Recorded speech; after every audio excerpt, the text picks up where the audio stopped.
Our thanks to Dr. Skerritt for her presentation. This morning we're going to look at pediatric cancers that do not respond to conventional treatment. To help introduce us to this topic, please welcome Dr. Susan Rheingold, Medical Director of the Oncology Outpatient Clinic at Children's Hospital of Philadelphia and Associate Professor at the University of Pennsylvania. Dr. Rheingold.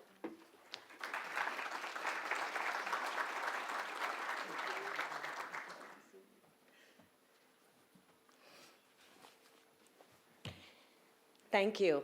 I would like to thank the STEM for Life Foundation and the Vatican Pontifical Council for inviting me today to speak about our revolutionary therapy with chimeric antigen receptor modified patient-derived T cells to treat relapsed and refractory acute lymphoblastic leukemia. I would actually also, as a pediatrician, like to thank the Vatican and STEM for Life for bringing childhood diseases to the forefront today. Acute lymphoblastic leukemia is the most common childhood cancer, accounting for 25% of child and adolescent cancer diagnoses. Over decades, clinical trials have led to increased survivals in children upwards of 85%, but 15% of children will still relapse with their leukemia. Outcome post-relapse is dismal, despite intensive chemotherapy and bone marrow transplant. Children who relapse the first time, outcomes kind of relate to how much therapy they received and the intensity of their therapy initially, and how quickly they relapsed. Did they actually have their leukemia come back while they were actively receiving chemotherapy, or did it come back years down the road? Unfortunately, children who relapse greater than once have almost no chance of cure. Novel therapies are clearly needed to attack this multiply recurrent leukemia because it's resistant to all the chemotherapy and bone marrow transplant that we have traditionally used to try to cure these children. Cancer immunotherapy broadly describes harvesting a patient's own immune system to actually fight the cancer. In this diagram, our therapy, CTL-109, or better known as CART19 cells, we take patient-derived T cells and engineer them to express a chimeric antigen receptor that actually recognizes CD19 positive leukemia cells or CD19 positive cancer cells of any type, and that can include lymphoma. The process by which this is done, and it's taken almost 2 decades to develop this, is that a lentiviral vector is used and takes the patient T cells and engineers them to express an actual receptor on the outside of the patient T cells to CD19. And CD19 is the protein on the outside of the B-cell leukemia that the T cells recognize. The T cells are then reinfused into the patient and they attack and kill any cells with the CD19 protein on the outside. Currently, there are several different CAR-19s available to patients in clinical trials across the United States, and recently our molecule also opened in a global trial, so it's available to children and young adults in Europe. These are all engineered slightly differently with 2 very important goals. These T cells, once put back into the patient, must proliferate so they can actively kill the many leukemia cells that are continuing to grow in the patient. Most of these molecules do very well with the proliferation, and as you can see in this slide, complete remissions in ALL about a month after the T cells are infused are upwards of 80%. But leukemia likes to hang around. You can't just kill it in a month. It often will regrow. It will often show up months after the fact. So the second important component of these chimeric antigen receptor T cells is they must have persistence. Our very first patient was infused over 4 years ago, and we can still see these genetically modified and engineered T cells in her blood, and she has not had a relapse to this date. This is an example of the CAR T cells proliferating. The rainbow-colored section there shows that by day 10, the number of T cells has expanded rapidly. At the same time, on the bottom, you can see that the leukemia cells have all but disappeared by day 23 in the patient's bone marrow. As I alluded to before, this has been a very long process. Conceptually, tumor vaccines are the thought of creating an immune response to kill leukemia has been around since the late 1980s. There have been several generations of CARs attempted in trials, not successfully in the 90s and early 2000s. But Carl June and his team in the about 2012, created the current molecule CTL-019 that has been used in clinical trials. It was first used in adults with chronic lymphoblastic leukemia with much success, and the first patients with acute lymphoblastic leukemia to actually receive the drug was a pediatric patient at the Children's Hospital of Philadelphia. As I stated before, we've had a national trial open at over 8 pediatric institutions in the United States, and now a global trial available to pediatric patients across the world.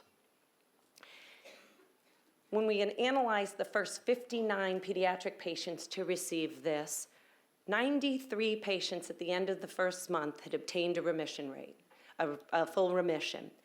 The majority of these patients were multiply relapsed, and over 2/3 of them had already been through a bone marrow transplant that for them was unfortunately not curative. On top of the fact that 93% were in a remission under the microscope, the majority of these also had no minimal residual disease, a test done for even more specific testing. At 6 months, 76 of these patients still had no evidence of a disease, and at 1 year, over half the patients were still without disease. Many patients now remain beyond 1 year with remission, and we have not seen a relapse after a year of the patient having the T cells. Very importantly, leukemia likes to cross into the central nervous system, and it's a very common area of relapse. These cells also appear to cross into the central nervous system, and we have now treated multiple patients who had isolated central nervous system relapses and have not seen any subsequent relapses in the central nervous system.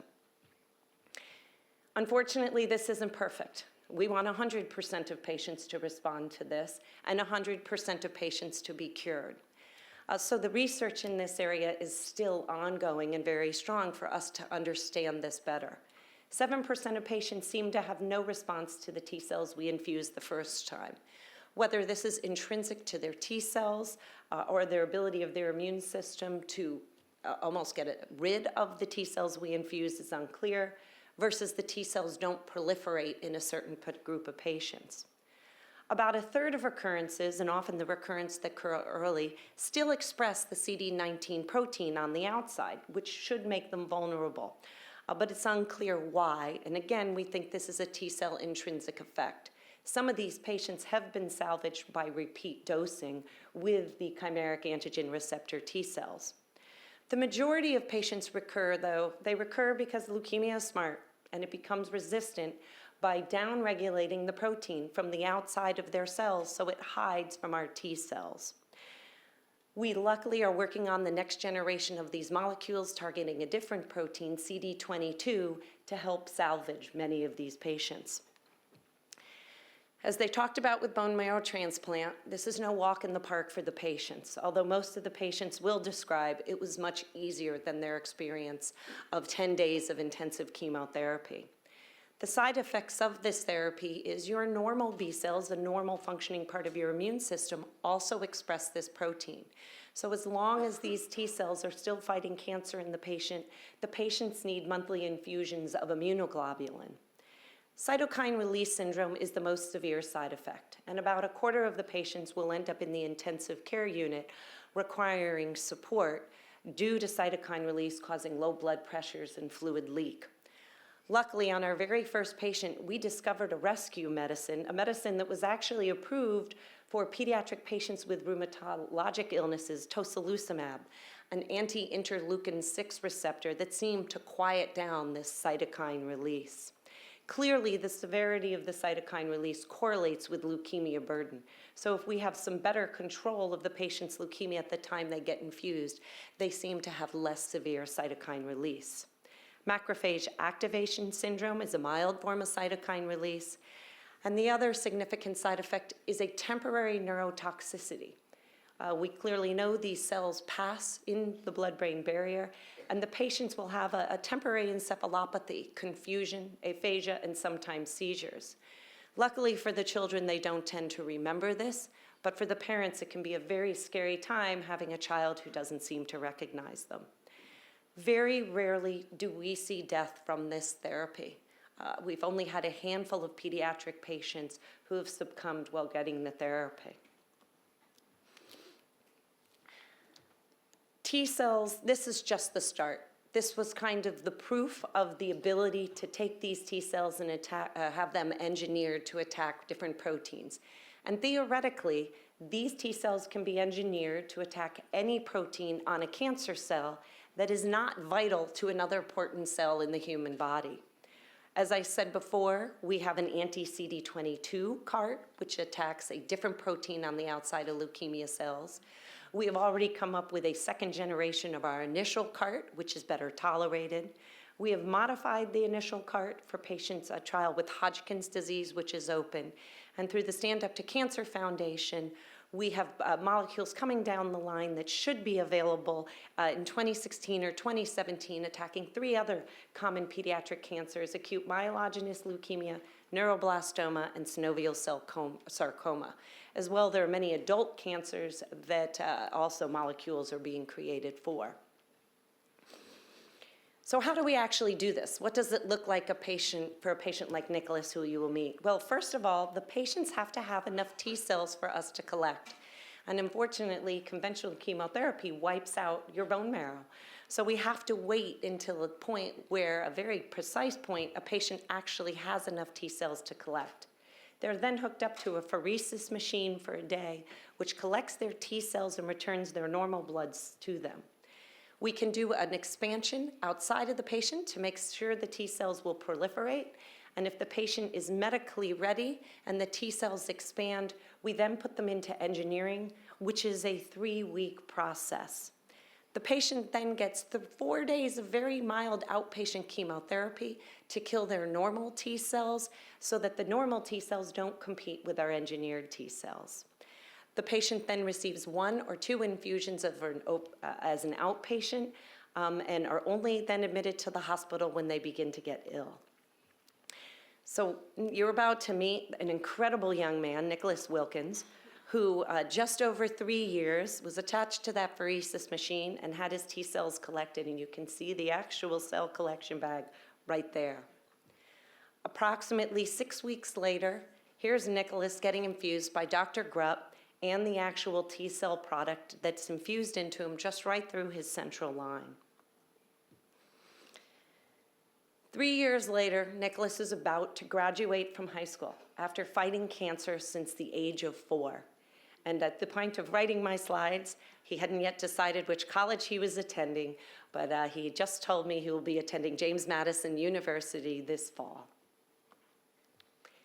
It takes a village to come up with this type of therapy. The people who spent upwards of 20 years trying to design these molecules and engineer them to get them to actually work, first in animal models and then, of course, in human clinical trials. The people who manufacture these T cells are manufactured once a week. It's not a machine right now that does it. So it's a really human hands-on process.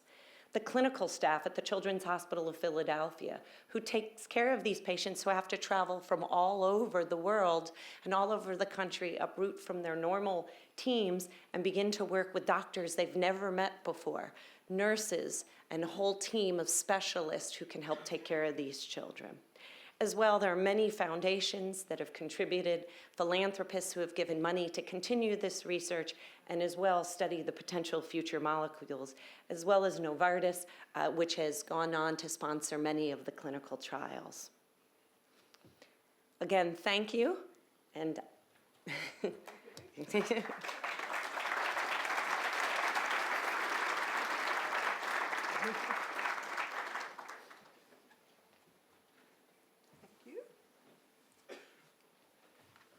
right, thank you, Dr. Rheingold. You're going to stick right here because we want to meet Nicholas. But I first want to expand upon what you were talking about, ALL, a cancer of the white blood cells, the most prevalent type of cancer for children and teens, accounting for 35% of all cases. For most children with ALL, chemotherapy and radiation regimens can be quite successful at treating the disease. In fact, nearly 90% of all children diagnosed with ALL who undergo conventional treatment will survive, 90%, but the remaining 10%, ALL remains a remarkably tenacious and deadly disease. So we're going to introduce you to Nicholas Wilkins and his family. When Nick was just 4 years old, he was first diagnosed with ALL. To treat the disease, Nick received nearly 3 full years of chemotherapy. It, as you can imagine, was a very trying time, but the Wilkins family was filled with hope. When Nick was 7 years old, he was cancer-free, and life, as you can see, returned to normal. But when Nick was 11 years old, the cancer came roaring back. This time, doctors would attack it with an even more intense combination of chemotherapy and radiation. Nick would spend much of the next years living at Duke University Hospital in Durham, North Carolina, where he had to fight through a lung infection and an array of other difficult complications. Nick, as you heard, would eventually undergo a stem cell transplant. And once again, he was cancer-free and returned to a happy and active life in Virginia. But 3 years later, when he was 14 years old, Nick's cancer returned yet again. The Wilkins family was running out of options and time. However, in 2013, Nick qualified to be part of that landmark immunotherapy trial at the Children's Hospital in Philadelphia. Researchers there had developed an innovative T-cell therapy that Dr. Rheingold just explained that could actually train a patient's body to find and destroy cancer cells. What I would have given for that kind of treatment. Ladies and gentlemen, we'd like to introduce you to Nick Wilkins and his family. Nick, Mom and Dad?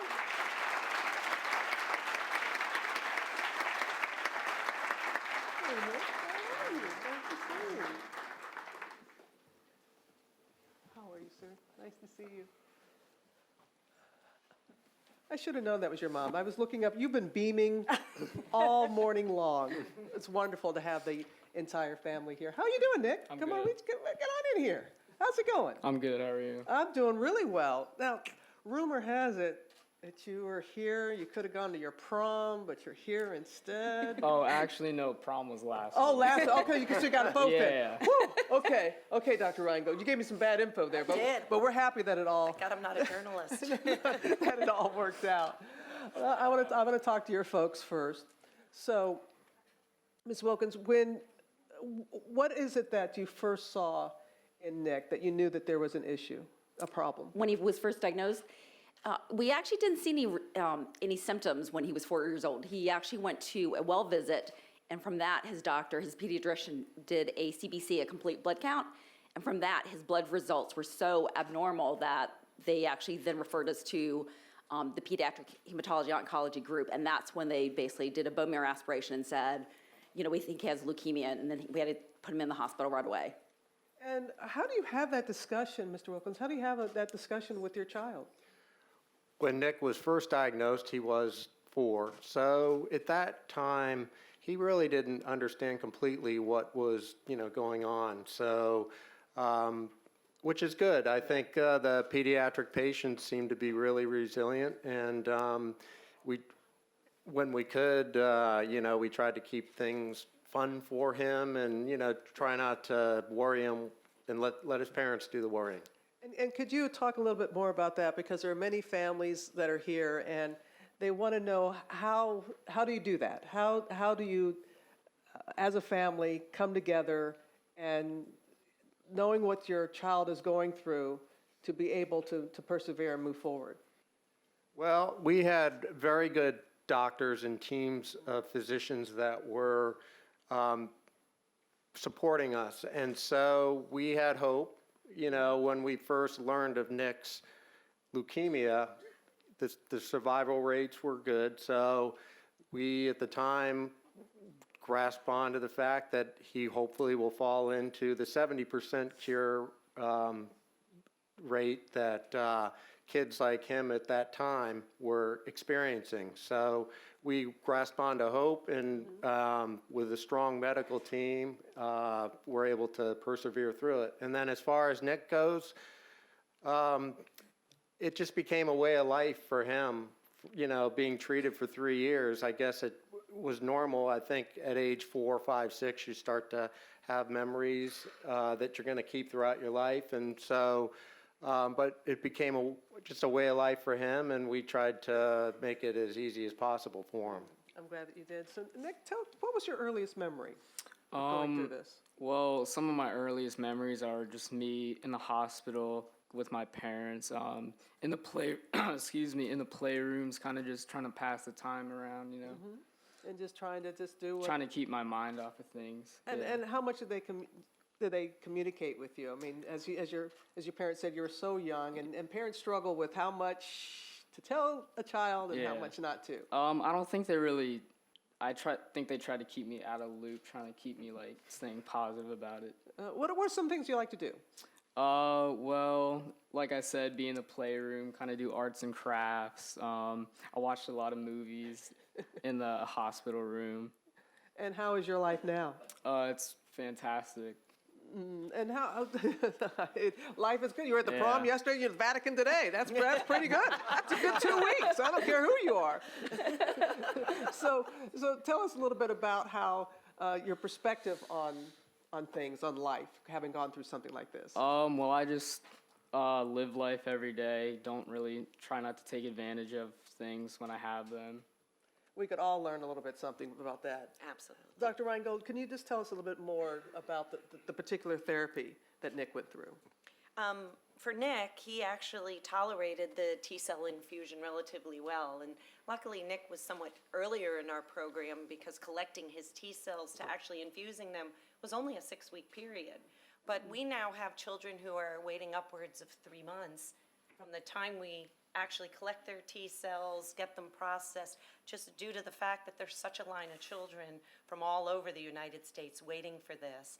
And so we're really spending a lot of energy working with their home physicians, trying to keep their disease just in check enough so they can make it to the point that we can infuse these cells. And how do you compare Nick's reaction to that of others? Is it typical? Was it rare? No, it was, luckily, at that point, we didn't know which it was going to be, but now we have thrilled to find that it is much more typical. He didn't have horrible cytokine release syndrome the way some patients did. He did not end up in the intensive care unit. So it was almost as if he got the benefit without all the side effects. And we've seen quite a few patients like that. You have no idea. Yeah. That is Having one. you two been through bone marrow transplants, I don't even envy you anything. But it was like how Dr. Geralt was talking about earlier, just the advances since I went through it in 2012, and just think, where we're going to be in another 5, 10, 15, 20 years, Dr. I think our Rheingold. big question right now is, can this kind of therapy replace transplant for patients who relapse the first time? And the Children's Oncology Group, which is a national collaborative of pediatric cancer centers in the United States, is actually going to take the very high-risk children, the children that we know from the start aren't going to be in that 90%. In fact, might only have a 50% chance of cure and might have been candidates for transplant. We're actually going to ask the question, is this better? Is this going to be easier and less toxic on the patients than a bone marrow transplant and all the side effects that go with it? And that's just taking time and more people going through it and studying it and realizing if it is or not. Exactly. Takes time. And families just being so generous that they would agree to let their child participate in such a trial so the next generation of children can benefit. It's wonderfully generous things all the families of children with cancer do. It really is, and I'm glad that we speak about all the families and the siblings and what they have to go through as well, and we're going to talk about more of that. But can you talk, Mr. and Mrs. Wilkins, a little bit more about the family aspect and knowing that what you all did, is going to potentially help countless other families. Ms. Wilkins. So, I mean, we feel very fortunate that Nicholas was patient number 15 on the CART study. It's been a long battle with his bone marrow transplant. That was very long. It was basically a year out of our lives, in essence, from September through May, when he literally was pretty much not home. So, the first 4 months he was in the hospital getting chemotherapy, intensive chemotherapy, and then basically getting ready for radiation treatment and the bone marrow transplant. Got his bone marrow transplant from his older sister in January of 2010. And then we were at Duke literally because we could not leave. I mean, he had spent 30 days in the hospital, and then he had to stay, nearby because there were lab tests that we had to do. He was on, anti-rejection drugs. And so it was just a very long period. He actually missed his entire 6th grade of school. And so, the struggle with the family though, John and I actually basically, going down to Duke, for example, we had to trade off. So like every 3 or 4 days, one of us was always with our 2 daughters, and the other one was always down with him at Duke. And so driving 4 or 5, 6 hours, twice a week essentially, so that way we could kind of manage the family. Because I mean, it wasn't just Nicholas that was being treated; it was also his sisters. They were dealing with kind of the effects of not having him around, not having us around. And thank you for mentioning that aspect of it, because I don't think people realize that a family is diagnosed. Yes, you are going through it, I went through it, but our entire families, especially our siblings. So we have something else in common. So your sis came through for you too. Yeah. Yeah. So are you extra nice to her, or I don't, or No. Not really. no. Oh, come on. She kind of uses it as blackmail on me sometimes. Yours too? Yeah. Mine does too. Yeah, right here, buddy. Right Yeah. here, buddy. So where again, Dr. Rheingold? It's not. We don't just want to be about hope. It's these tangible results that we see here with Nicholas and others. So where do we go from here? We're taking children who we would have been talking about palliative care and hospice, and over half of them are being cured. But where we go is that's just half. I mean, you need to cure all these children.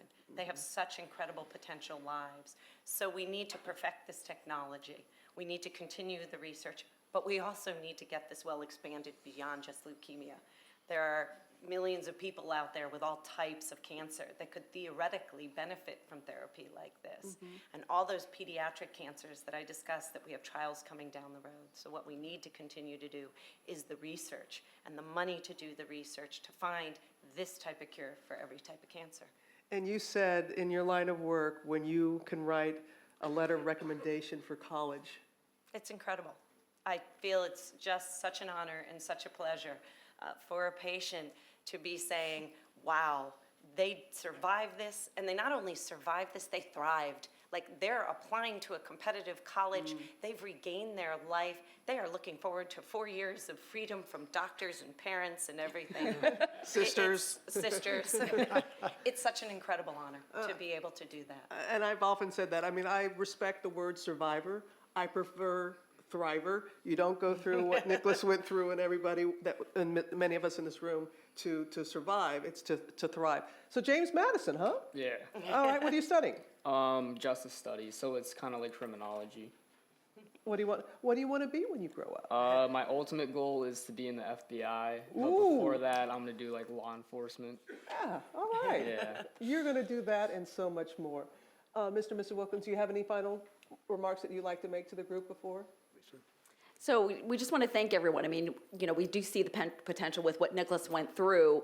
He's been through standard chemotherapy, he's been through a bone marrow transplant, and then, the fact that he was able to get this amazing immunotherapy, which, has saved his life, he's with us. And so we see the potential that this will help others.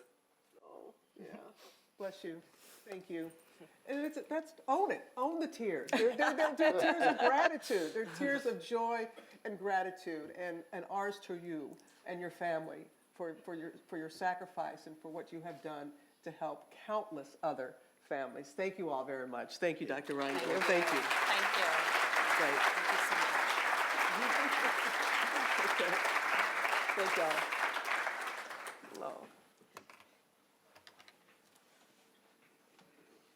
So nice to see That's why Robin Smith said, have those Kleenex handy.